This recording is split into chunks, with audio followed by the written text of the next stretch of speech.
everyone and welcome back to my channel. Today we are watching the 2016 comedy film called Monster Trucks. Terrorvex Oil is in the midst of a fracking operation in North Dakota, overseen by CEO Reese Tennyson and geologist Jim Dowd.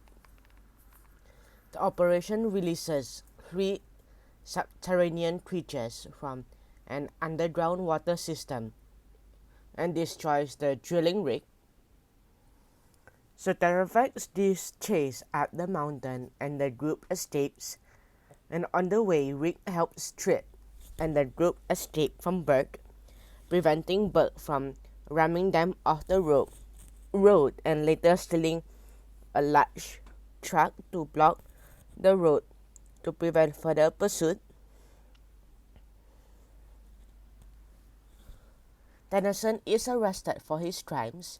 Tripp and Rick develop on a good terms and together rebuild a V8 engine for the truck, and Tripp and Meredith begins a relationship.